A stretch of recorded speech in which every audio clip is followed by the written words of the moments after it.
All right. Okay, I'm having a wonderful talk with pianist Katelyn Bouska. I think I got that right. We practiced. Perfect. And we're Mm. discussing, what has been so exciting for me is discovering all this incredible music as I review all of these CDs from all over the place. This is a beauty. We are talking about your 2019 CD on the Czech label, something like that. The complete piano works of Czech composer Miloslav Istvan. The years are very important, 1928 to 1990. If everybody kind of remembers, there was a whole lot of trouble in the world from about 1928 on, the Great Depression, World War II, and so on. So this man grew up on the wrong side of democracy, if you will, in Czechoslovakia in a time when it lost its independence. It was subsumed by the Soviet Union, all that stuff. So one expects to hear that in his music.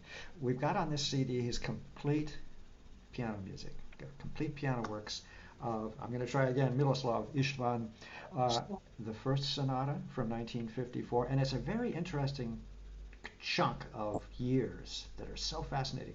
First sonata for piano, 1954. Hang on, just got to fix something here. Go and five impromptus from 1956. Very interesting. We'll talk.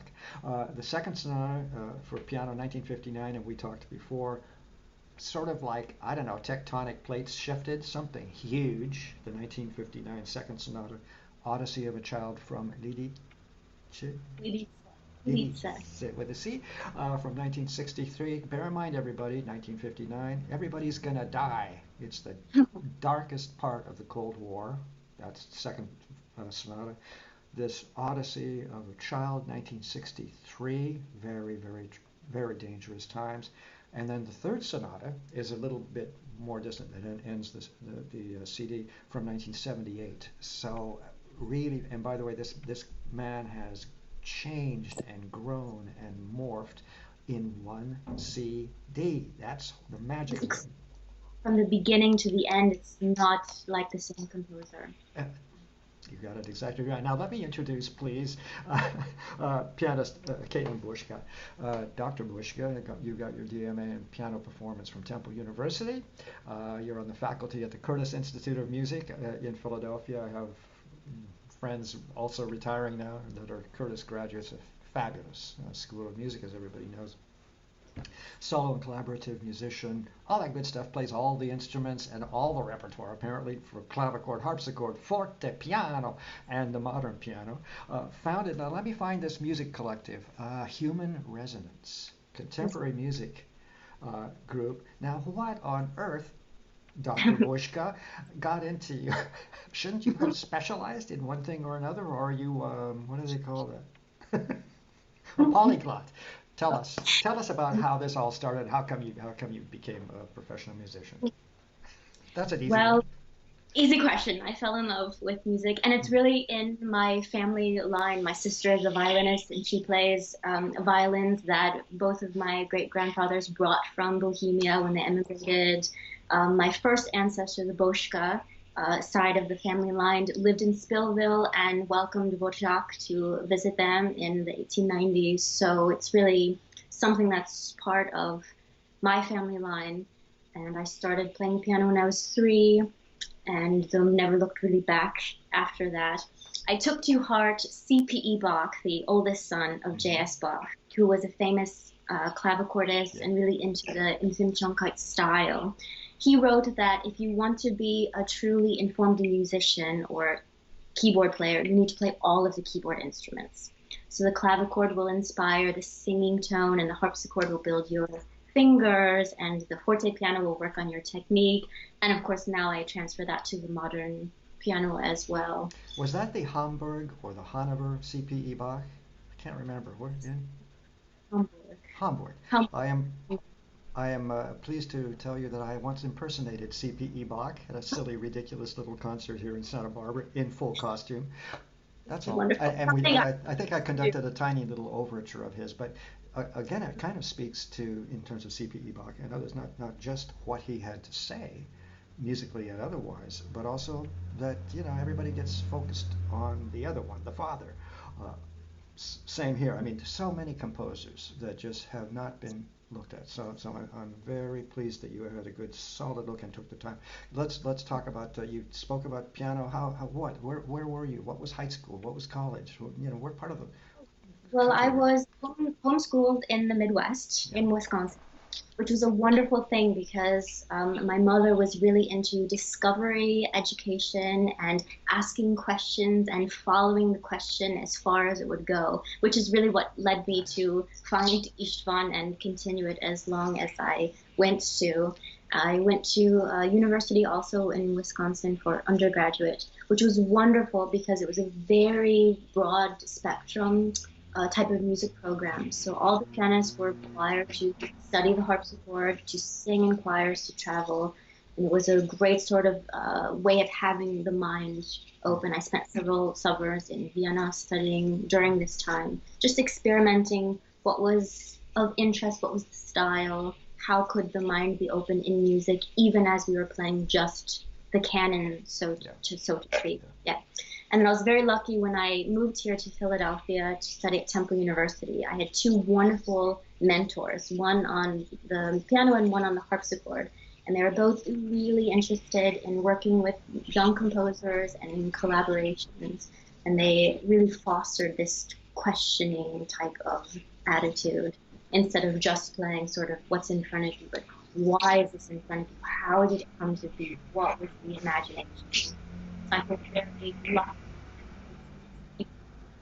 We're losing you just a little. We just lost you just a little bit there, but it'll probably come back. Go ahead. Where were you? I was saying that I feel very lucky with the type of mentors and teachers to foster this questioning type of mindset. Because and, this is the and wonderful thing about the musical field, how deep you can really go into something. or in real art of any kind. I mean, it's all about the sub-basements, yeah, and the Absolutely. subtexts for sure. But also, I want to remind some. I mean, my audience is a lot of musicians, faculty and professional musicians. But I think it's important to remind people because it reminds me of dance. What you do in a sense. Some people would say, "Oh, well, you can't possibly play modern piano and also play clavichord properly." You know what I mean? And of course, it is a completely, I presume, completely different style of playing. So The use of the mechanism of your hands and your body is entirely different. So there was a few years when I was sort of clashing in them when I was discovering the sort of the style. But I would say after passing that sort of barrier, it's amazing because it really informs the body and the mind of how you approach articulation or what truly is legato or what mm, voicing is, depending on what instrument you are. And of course, you must remember when we play the modern piano, it's very little of the repertoire we play was actually written for that specific yeah. instrument. So we need to have this imagination. I mean, the famous Beethoven criticism of Mozart saying, "Oh, you play too much like a harpsichordist," because we forget, his early years were entirely Sure, the harpsichord. sure. And the Yeah. instrument, the forte piano, I suppose is what the early piano was still a rare instrument at the time. Everywhere. And the early forte pianos bear much closer resemblance to a harpsichord than they Mm. do to the modern piano.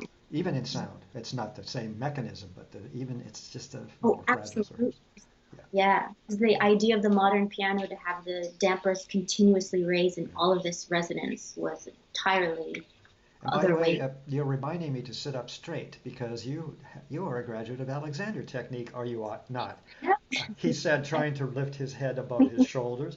I remember so well taking classes, Alexander It's technique classes, when I a once wonderful upon a time technique. at Cornish Institute in Seattle. So let's you are you have to be, I mean, among the handful anyway of authorities on Czech composer Miloslav Istvan. Let me do a little quickie overview.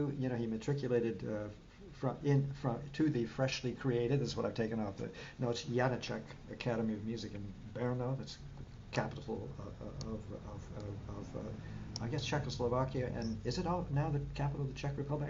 Everything has happened so. So Czech Republic has three regions. So it has Bohemia, so Prague is the capital of Bohemia, and it has Moravia, and Brno is the capital of Moravia.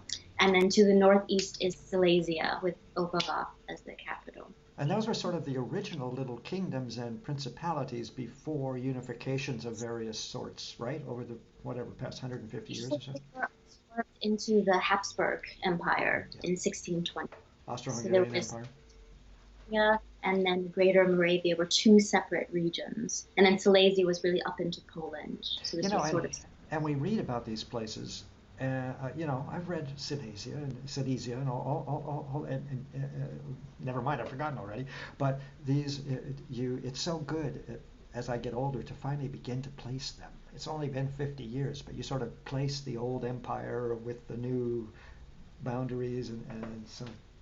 Very funny that you say 50 years, because from this year, 2019, going back to 1620, when the Czech lands lost their independence, they've only been an independent, autonomous country for 53 of those years. And those have been the most recent years, have they? Or is that in batches and pieces? The last 30 years, so 89 to now, of course. So we're just celebrating the 30, right now, coming up in November, right? We're celebrating the 30 years of the fall of the Soviet bloc countries. And then there was a short time in between World War I and World War II before they were annexed. Something, yeah. They have this 10 years. So let's just look at that for a moment, because we're about to talk about the music. Imagine a people so torn by outsiders, so without their will, split up and fractured, and then reunited. Without their own, sorry, miss. Without their own language, even. Really? So, in other words, the Russians demanded that they speak Russian. For example, there was a Russian occupation, I believe, in the 19th century, something. I mean, they've been absorbed by the Russian Empire in one state or another, haven't they, over the years? That neck of the woods. They were famously part of the Austro-Hungarian Empire. So for those 100 years, the language of education and politics, business was German. Yes, I see. For example, Smetana and Dvorak, their native tongue was not Czech. So if you go to the Smetana Museum in Prague, you can see his copybooks, where as an adult, he was trying to learn Czech to speak it properly. And again, it speaks to this CD, really, because we have a man who reflects this particular period, the 50s, in his country, the discord, the troubles, the good times, the bad times, and so on. Let's go there. Tell me a little bit. Let me just run this down. I don't want to miss anything. This is. I hope this isn't too stupid. But is this Istvan a household kind of composer in the Czech area? Is he well known in that region of the country? Yes, you'll say. I would say he's well known in certain fields in Brno. So there is quite a huge rivalry between Prague as a musical center and Brno as a musical center. Interesting. So yes, it's quite interesting. So Prague, of course, claimed Dvorak and Smetana, and is a little bit more German romantic-looking conservative way of thinking about music and aesthetics. And Brno is famously sort of an outlier and sort of discounted, and this is where most of the avant-garde type of music was created. And of course, we're thinking of Janáček being famously from Brno. So people who are interested in classical music or contemporary music in Brno know Istvan, but they haven't heard a lot of his music. And part of that has to do with him dying so young. So he died just 10 weeks after the liberation of the country, when the society became free again. So like the three sonatas on the CD, they all exist only in manuscript form. They were never published. So many of his other contemporaries lived another 10 or 15 years and could see their works into publication and could have more students, etc. Now, so remind me, is this a world premiere recording? Or how many of these pieces are being recorded by you for the first time? Do you have any idea? All of them. So that's exciting. Yeah. How come I didn't know that?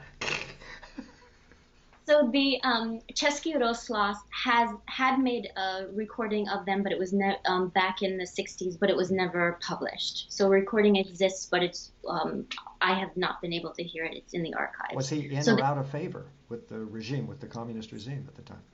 out of favor. Yeah. So that would So explain a lot. But never published. Yeah. So this is the first one available. Wow. So You know, what must it be to be a creative person in a system where you really have to look behind your back at all times and be very, very careful about how you state things musically or literarily or in paintings, anything. It must be a tremendous nightmare for creative people because they are really bound to see. There's the drive, right? The drive to create, the drive to produce, or the drive even to see what's around you and somehow try to make sense of it in your own music. There's a famous saying that sort of shows, well, I don't know how famous, but a saying that has come up several times in my conversations and readings that illustrates sort of the Czech sarcasm, where they talk about the 60s and the 70s as composing into the drawer. They say do shukunku.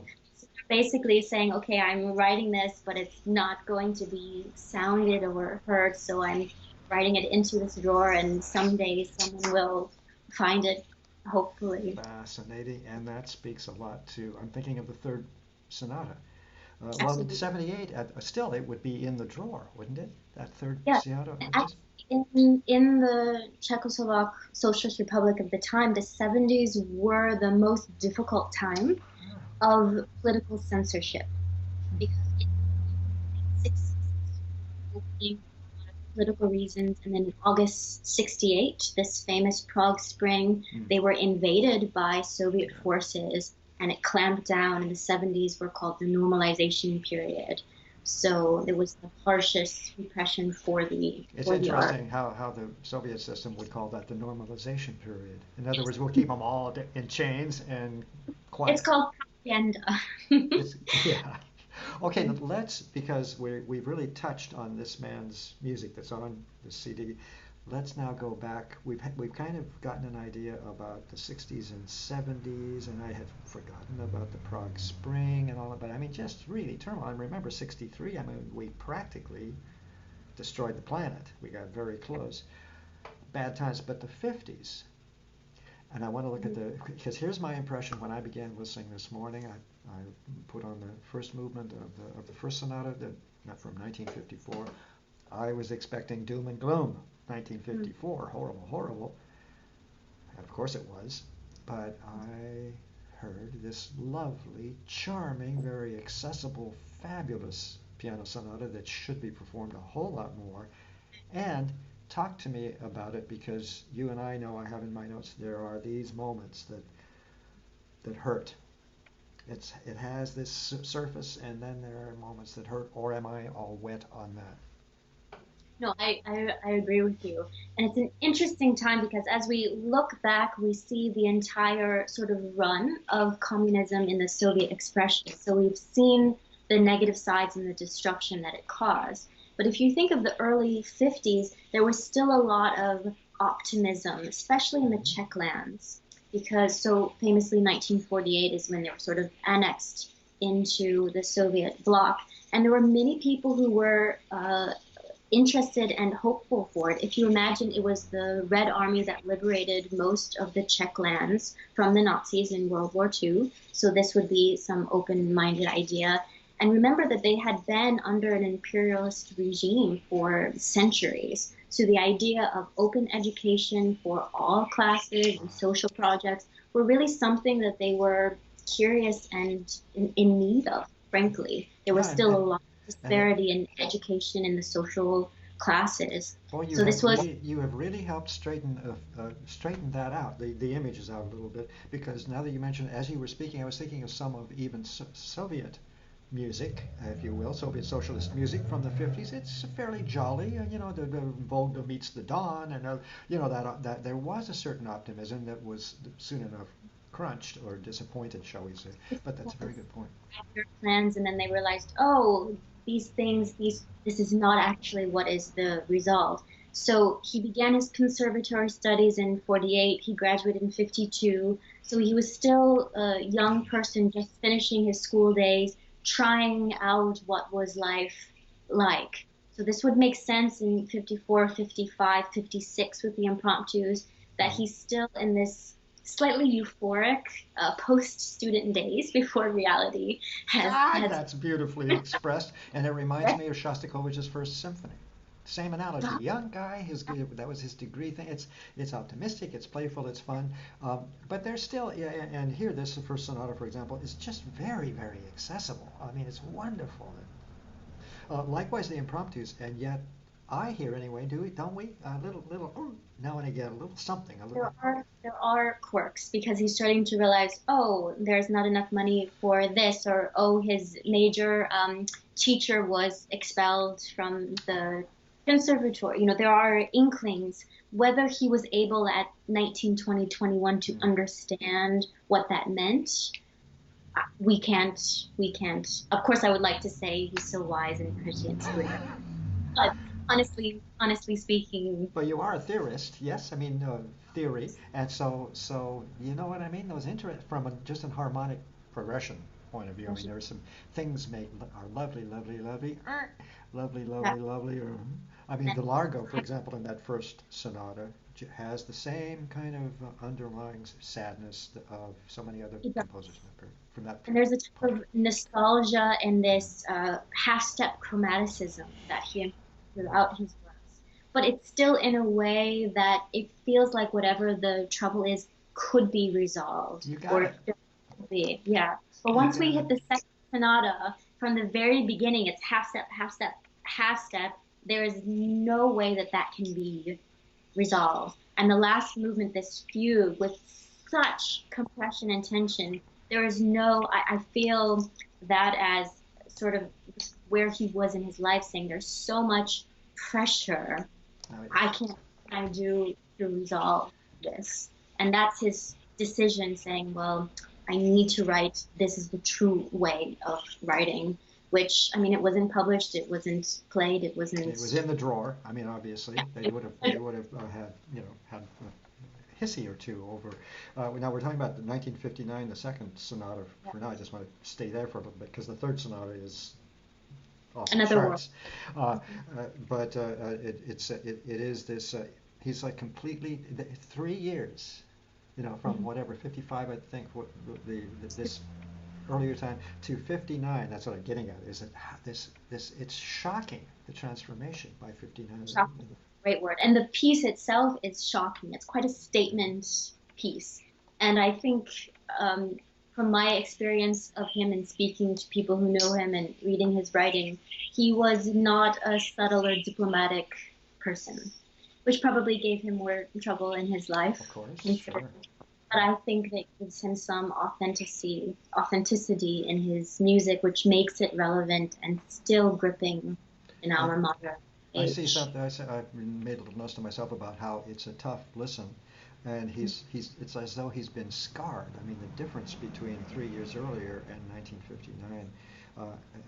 A bit by the regime. I mean, something has shifted, and of course, his mind has shifted too in a perfectly wonderful way. He's moving ahead into the future brilliantly. I think there's a change at this point. He's married and he has 2 children, so I think that also changes once it's not just thinking of how it affects you, but he's thinking maybe the future of his children, how they're growing up. He's realizing, there's some difficulty with promotion at. Because he was teaching then at the Czech Academy, and I think he was realizing these are the choices I need to make if I want to have a comfortable career or a comfortable future for my family, and then this is the way of being honest. Reminds me of politics today, people are fearful for their futures now that things are falling apart, if you will. The Larghetto in that second sonata is back to this gorgeous tunefulness. Very music. Yeah. Yes.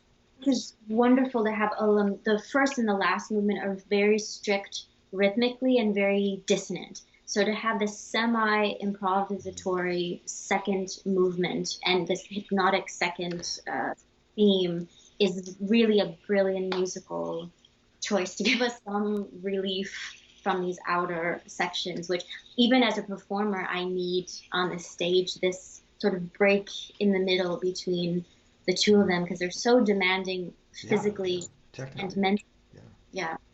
And also you mentioned this because I'm just browsing my notes here about the slow movement in that second sonata, and it's as though there's kind of a loss of innocence or a longing, a hope, all of that is there, but and it does kind of, I've used probably a poor choice of words, but it doesn't seem to go much of anywhere. It seems to be in a kind of stasis. I don't know. What do you think?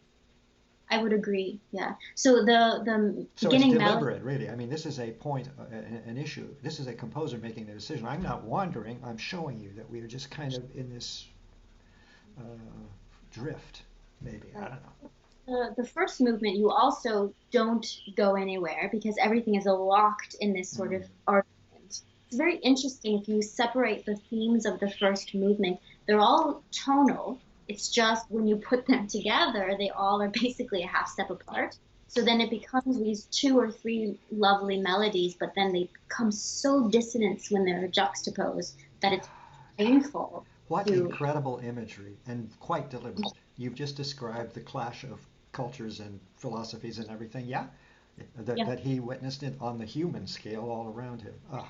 That's why I love art. The fast movement is a little more upward, a little more positive, but that's kind of a twisted fugue in there. Oh, it's so twisted. And let me tell you, memorizing it was, I twisted myself in them. Yeah. Hmm. And it's deliberate, of course. Yeah. Nothing is nice and fun and Bachian. Everything is in trouble, if you will. What I mean is it's a bad thing, a bad time. He's very much And aware of it.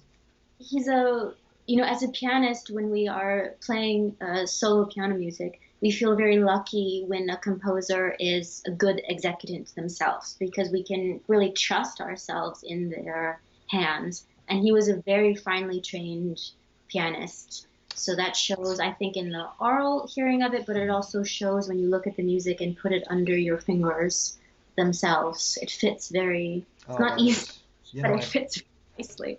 It's Hmm. difficult, but it fits well. He knew what he was doing in terms of the writing, and that's so important for performers to It have a is. composer who knows what he or she is. Just Uh, you can trust what they're telling you because sometimes you yeah. look at the information and you're not sure exactly if they meant what they have written down. But for him, I have no doubt this is And what. by the way, that just reminds me of my overall impression of the CD, just in terms of what I'm hearing, beautifully composed. I guess is what I'm trying to say. Everything makes, again, beautiful, beautiful sense. It's obviously very intelligently put together and structured. That's why, that's when real geniuses can begin to imply uh, the physical universe around them, or the dysfunctional universe around them, in sound. I mean, that's the beauty of this whole thing. And it gets thicker, reaches a certain peak, and then it just kind of crunches down and ends in unison, as I recall. How close am I to Yes, yes, kind of an absolutely. And idea? mhm. Now let's talk about the unpronounceable city. We're talking about the Odyssey of a Child from Lidice. Ledice. Odyssey of a Child from Ledice. Now, 1963. It's obviously a narrative, Yes. piece. This is one of his few programmatic works with an overt programmatic title, which I think is interesting whenever you see a composer who Yeah. doesn't often go to programmatic and then picks this. So, as I mentioned earlier, the 60s was a time when there was a slight thaw, a slight opening in the Czech lands. And you can hear this in the fact that he's writing the beginning in a 12-tone I row, was which is just very going to point interesting, that out, yeah. which is unique to him. He experimented it with sort of briefly and then set it aside. I don't think it really matches his aesthetic as other sort of compositional techniques that he developed later in the late 60s, which we hear then in the last sonata. But so in the Czech lands, if you say the village of Lidice, everyone knows what you are speaking of. By the So way, it even was I recognize that town. I just can't pronounce it. Now, why? I don't know why, though. because it was a town during the Nazi occupation, so 38, 39. There was an uprising of students in Prague, And the Nazis decided that they wanted to make an example. So they went to this town of Lidice. They shot all of the men. They took the women and children to the concentration camp. They razed the town, sowed it with salt. And at the very end, I think it was something like 7 or 8 children survived the war and came back. So this is a very strong statement against the abusive power of the ruling class, and also just solidarity of saying, look, we as a country have been under horrible times and we've survived somehow. So you hear these elements. There's the dotted rhythms that really sound in my ear to marching troops. I've just made it. I see my note about dotted rhythm idea again. So and by the way, thank you for reminding me of that story, because as you told it, of course, I remembered, and it's famous. I mean, about the cruelty of the Nazis to their revenge was to wipe that town from the face of the earth, which they did, and it became a martyred city. It backfired, if you will. It's a horrible thing to say, really, but I mean, in a way, it has become like Guernica. Yes. Same thing. Mm-hmm. Yeah. Anyway, it's a hard listen. It is difficult. I'll tell you. I think of all of the pieces on the album, this is the one that I want to say lived or struggled with the longest. Just hard to make sense of it. Yeah, I mean, in other words, this is one of those that it takes a long time to begin to see the light, so to say, of how it works. Yeah, or not? And at first it was, frustrating because the other ones were more immediately accessible. I knew what he was trying to say. But then I began to sort of love the fact that you have to really give yourself to it for it to make sense. And I think that's kind of the idea or the zeitgeist of this town and its memory is you need to give something to unlock the secret of it to make it special instead of just giving it to everyone freely. Wow. Okay, it's 1978. Mm-hmm. A little chunk of time has gone by. I mean, between 63 and 78. The Soviet regime is still in charge in 78, yeah, in that area. But you can see a fracture. I guess what I'm trying to say, now that we've had more of a conversation, and we spoke earlier about that we're talking about the third piano sonata, 1978, and I mentioned to you that what I was hearing was Messiaen. Now, maybe I did a little speech on Messiaen a couple of days ago. Maybe that's it. But you know what I mean? Those floating, gorgeous, mystical chords. And part of me is actually realizing, maybe, tell me if I'm wrong, but something about that third sonata is almost an epiphany in a way. It's extremely contemporary, but it's different, even though it's still within the regime. But there's, I don't know, what? Help me out here.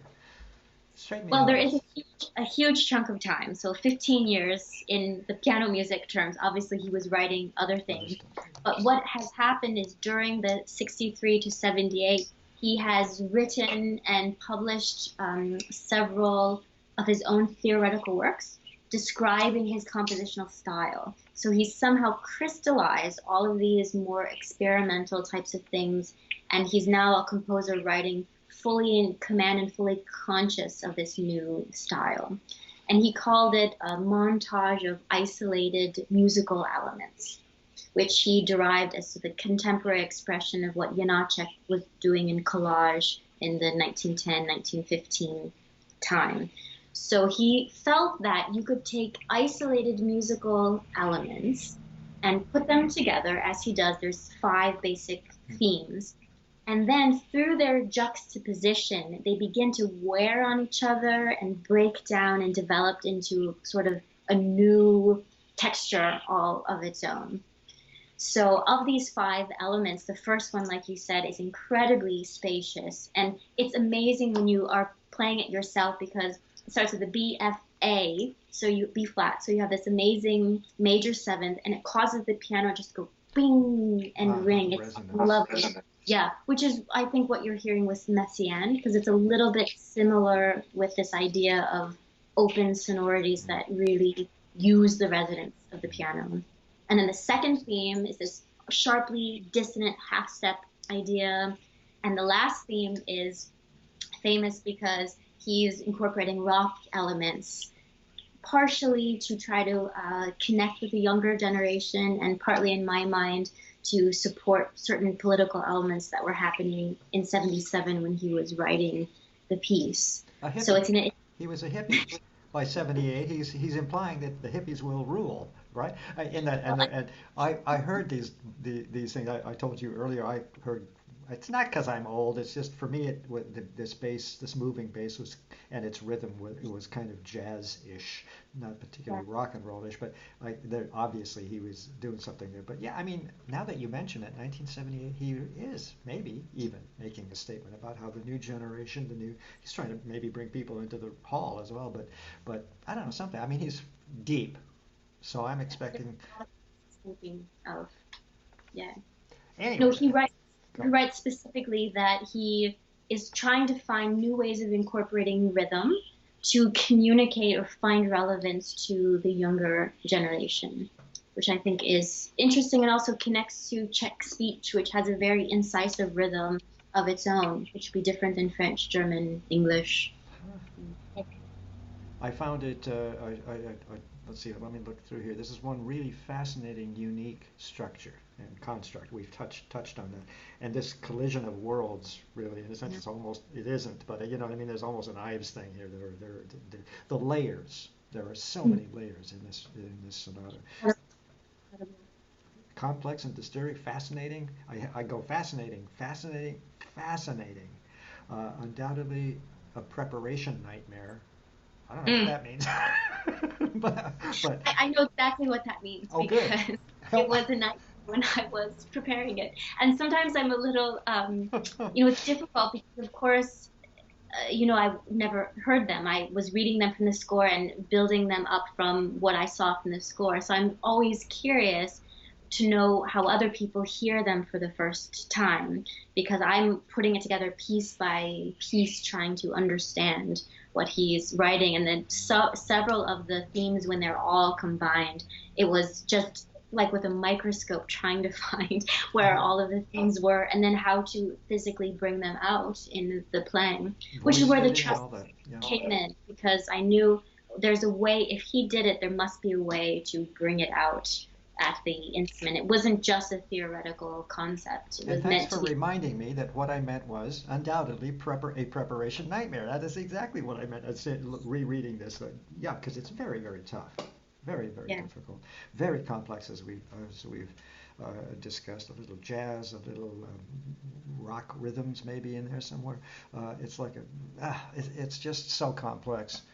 Functions at so many levels. So here we have a man who has looked at the world around him, made some adjustments in his youth. He's still trying to have a happy face. It's silly, but in a way, he's still young and naive. And then suddenly there's the 1956. There's a crunch, and that second sonata is where he's saying, I'm seeing things. And also experimenting, of course. He was obviously an experimental composer. He was trying all sorts of things. And very innovative. Yeah, I think the two words that I think of him often is a craftsman. Yeah. Because every note is really in place, but also innovator and challenging himself. So every piece that I have studied or look at, you can see each one building. He's trying a technique and then he builds on top of that, which is amazing. He doesn't repeat himself in anything that I have studied yet of his, which is a unique. Very interesting. I haven't had enough exposure, but to his music, but in terms of listening and re-listening, but very, very interesting. Okay, I guess we better wind it down here. Have I forgotten anything? Are you burning to tell us something important? How about the future? What's going on? What's going on at Curtis? Well, I know things just started. Where to start? We're in the middle of the fall semester. We're in our 5th week right now, so this is trying to keep the momentum. But what I'm working on right now is it's my clock. It'll be done in a second. There we go. Okay. Is preparing now chamber music of his will be the next. Yeah, there's amazing cello sonata, violin sonata, piano trio, viola sonata, clarinet sonata. So there's some really, really interesting collaborations. I just performed the violin sonata last week for the first time, and it was really exciting to hear it on stage and hear people's feedback. Because this is again a completely different form, a completely different style than anything on the solo CD. From what year? Do you remember? Remind me. 65, 60. So it's 60, in yeah, that's really right after, changing time, yeah. huh? Okay, we have been discussing pianist Katelyn Bouska's. Oh, I got pretty close. I've been told Bouska's 2019 CD on the Czech and Rožhaus label. And by the way, this will all be up at Performing Arts Review. We'll have the interview, of course, and I'll point people to buy the CD. And then later, I'll get the review written. I pray that I can stay awake 24 hours a day for the next 8 weeks. The Me complete too. Oh, you have more reason to be worried than I do. The complete piano works of this wonderful composer, and what is so interesting about this CD, it's everything. That's one thing that every professional pianist should be grabbing this CD for, just to have it, is the repertoire is very difficult. But there are also in those earlier pieces that are they're just gems. They're wonderful. The first piano sonata is just a beauty.